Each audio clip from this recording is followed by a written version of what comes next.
The origin of Cellar Door comes from many obsession and many questions that I have to resolve. The main idea was to make a kind of series of equivalents of how producing my own studio, my own architecture. The main idea was the idea of, if I find a way of placing in the center of the work, of my work, transforming the place where I'm working and where I'm living, this will change all my activity and my behavior. So one of the questions of the project was how to create my own studio in the way that my view, because the place where you're living and you're working change your perception on the world. So this was the main idea. After that, many obsession of what I'm thinking about show and project and art, like for example, not to make an exhibition the simple end of procedures, but the simple starter of something else. I just decided to make a series of equivalents between architectural plans and score. So we make architect Damien Ziakovic and Marc Dolger work with the French composer Thomas Roussel to create an opera. So you can imagine now that the notes, the score of the opera and the libretto itself, written by Raimundas Malassauskas and Aaron Chester, and the architectural plans is on the same surface than the score itself. So when you replay the score, you replay the opera. When you play the CD inside your own car while you're driving, it's the architecture that comes inside your car, or your house, or your bedroom if you play in your bedroom. Let's say that the opera, my own studio, and the different kind of show are only one object. We have, first of all, when you enter, this is a movie which is called 1000 Ways to Enter, and it's one of the last sentence of the libretto, 1000 Ways to Enter the studio. So the way I work and the process I use is that the object at the end have to follow the main idea. What is important is the idea. The main idea of this movie was to create a movie for movies, like a shell, an empty shell, where each viewer could project all their mental image and obsession on it. I decided to use the shape of the Rorschach. Basically, the Rorschach form are kind of form that you project your own image on them. And it's also related for me when you look at the cloud for a long time and suddenly you see automatically some image appearing. The idea was to find a way of making some organic shape constantly moving. It's smoke underwater that have been shot with high-speed camera, in the way that you get all the little details of the movement of the smoke on the water. But it doesn't matter to know that it's smoke or milk or any kind of thing. The most important stuff is what you are experiencing now is constantly organic moving forms, edited and mirrored as a Rorschach test. And then, if I succeed, when you look at the movie, you automatically see other forms, like skulls, vagina, baby, I don't know, all kind of obsession. I asked Lee Ronaldo to think of the most beautiful guitar riff that he could imagine. So we make 2 sessions of 30 minutes of really intense thinking of solo guitar, and we record this silence full of noise, full of sounds, and this is the soundtrack that you could hear into the show here in Vienna.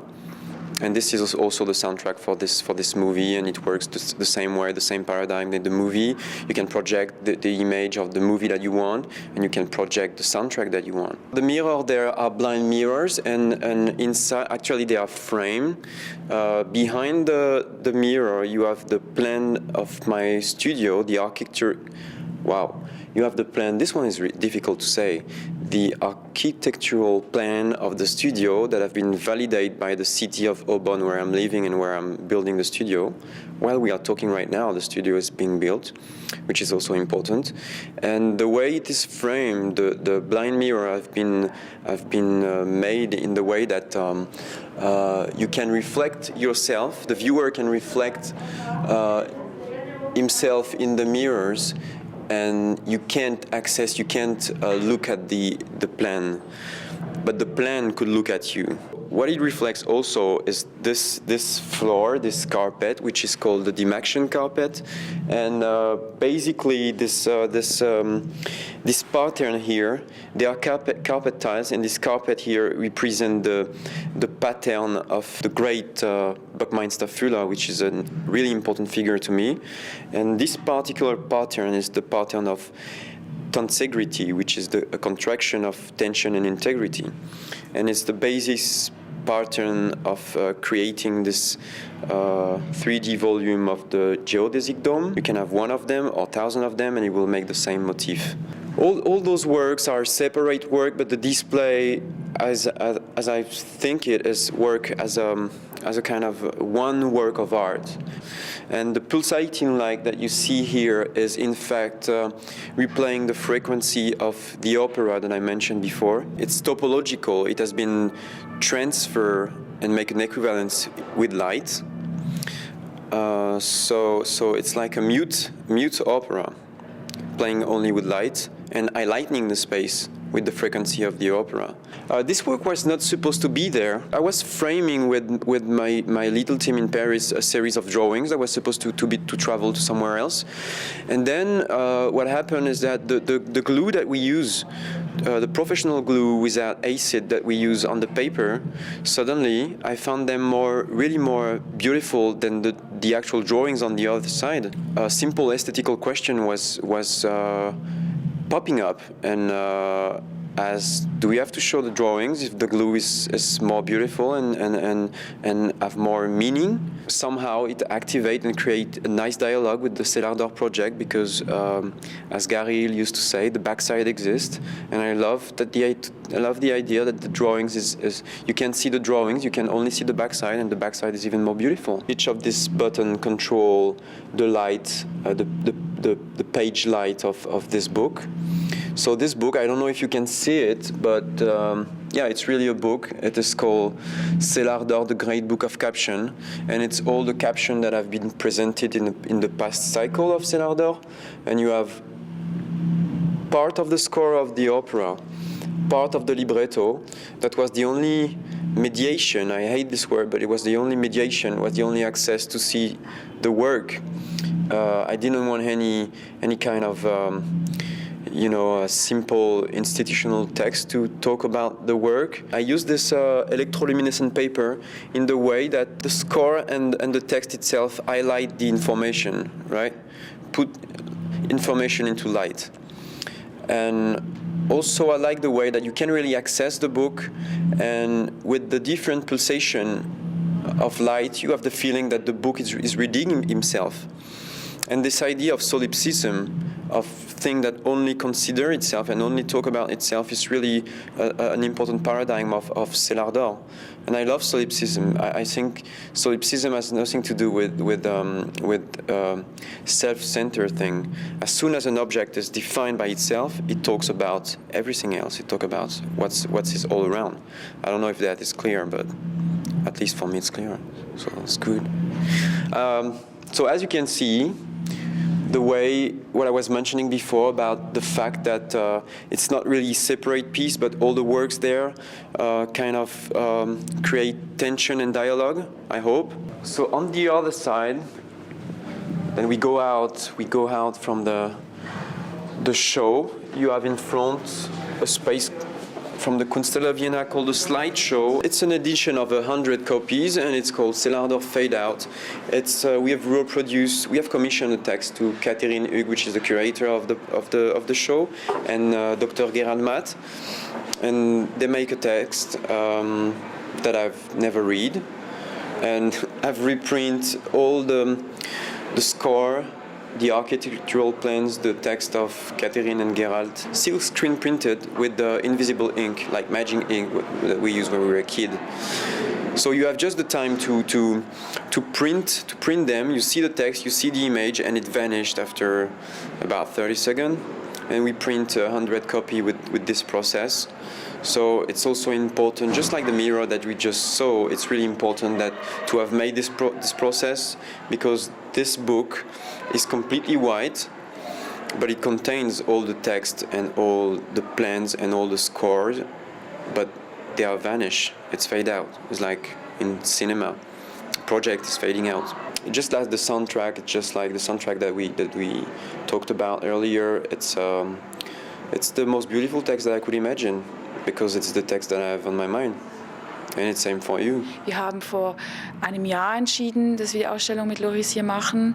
Das ist so der übliche Vorlauf für Project Space. Das soll auch dynamisch, also ich finde auch ein Jahr ist es gerade nicht gerade wenig. Also man hat dann schön Zeit, was zu machen und eben neue Projekte auszuarbeiten. Jedes Projekt ist sehr intensiv, ja, mit besonders wenn es ein Einzelausstellungsprojekt ist, wo neue Arbeiten entstehen, man auf den Raum, also auch von ortsspezifischer Kunst gesprochen werden kann. Und das ist beim LORIS GREAUD sicher ganz wesentlich auch darum, weil erstens er in Kooperation mit eben, sei es jetzt ich als Kuratorin, aber eben auch anderen Experten, Autoren, Musikern und so, anderen Künstlern, Architekten, Grafikern und so, also Pyrotechnikern, was ganz viel verschiedene Experten werden da immer involviert in eine sehr so dynamische Weise. Insofern die Tatsache, dass man dann einen Zyklus abschließt, ein Meilenstein auch, aber jedes Ereignis kann auch wiederum als Meilenstein betrachtet werden, aber in dem Fall ein Abschluss oder die Vorankündigung eines Abschlusses, weil ja dann noch dieses Buch im Juni erscheinen wird und der eigentliche Abschluss in Anführungs- und Schlusszeichen von Cellar Door wäre ja eigentlich das eigentliche Atelier in Aubonne, das noch im Bau ist, basiert auf Pläne des Künstlers, die Möbel, das Inventar. Ich meine, darüber gibt er jetzt noch eher zurückhaltend Auskunft, weil das jetzt irgendwie auch Teil des enigmatischen und Verzauberten, den die Arbeit auch mit beinhaltet. Ist es so, es sind so, zumindest auf museal-institutioneller Ebene so denke ich, eine ganz spannende Perspektive für beide Künstler wie Kuratorin. Und genau, noch was ich dann eben, und dieses Buch, da kommt ja eigentlich auch wieder, wie man also in einen Prozess so wie reingezogen oder reintauchen möchte, kommt jetzt sicher ganz deutlich dann in diesem Buch, das im Juni erscheinen soll, im Juni 2011.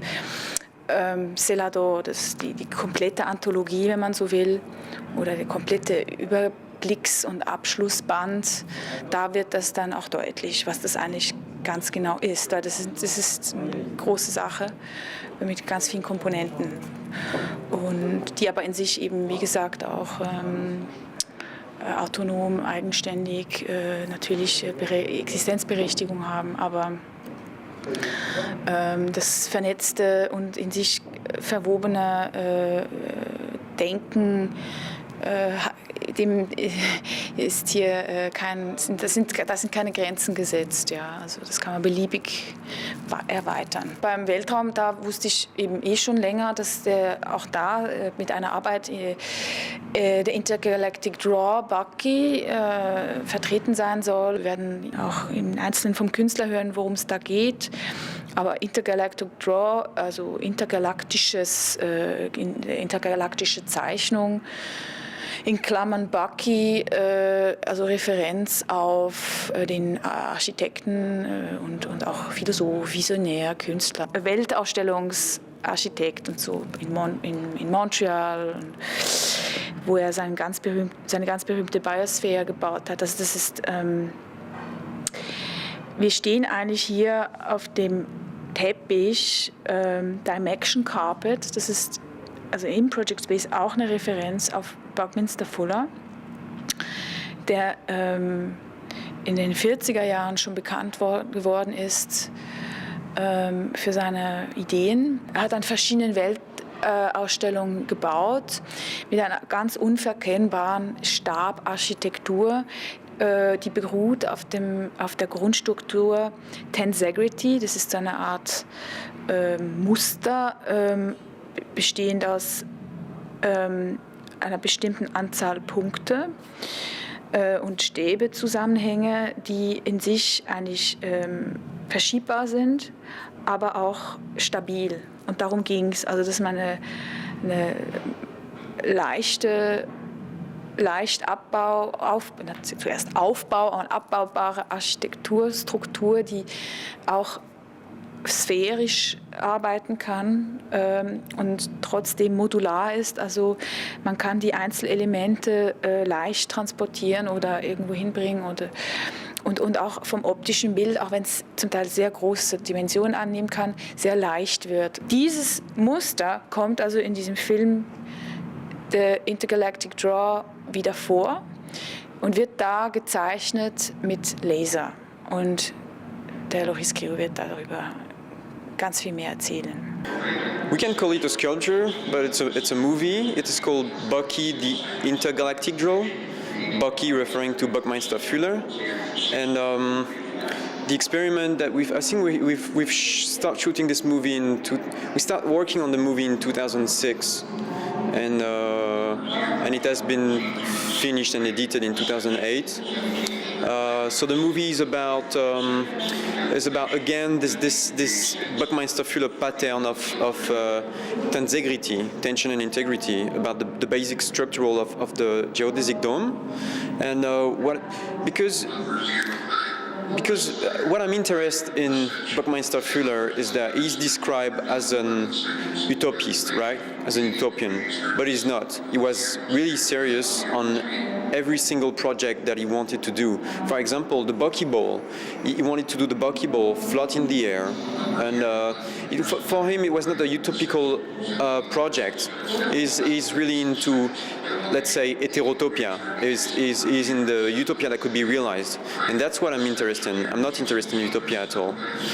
So the main idea there was to create some of this idea of buckyball using the game as we know when we were a kid, the draw by number. You know, when you link number 9 to number 2, and at the end it produces a drawing. So we bought 9 stars. Now, actually, you can buy stars. You can buy the fact of deposit the name of stars. So we deposit the name of 9 star from number 01 to number 09 in different kind of constellation, in the way of making a draw by number, a gigantic draw by number. After that, we make in the studio. We make a fake rock according to the kind of rock that you have in the Colorado. And we all travel in the Colorado, and inside the fake rock, we put a powerful laser beam with speakers and a device where you could enter the coordinate of the stars, and then the laser beam will link the stars, right? So the movie is about the sun going down in the Colorado. Then you heard this voice in the background. The voice come from the machine and give the coordinates of each stars. And at the end of the movie, during all the movie, the voice is accelerating, same as the laser. And at the end, we arrive to the speed of light. And when we arrive at the speed of light, the laser beam link all the 9 stars and draw in outer space the pattern of Buckminster Fuller. And then it triggered the idea of a gigantic spaceship Earth buckyball around the world, which is the most. I think it's the most of. Yeah, at the end, it's probably the main Bucky idea, to have this this idea of our Earth as a spaceship Earth and human as astronaut.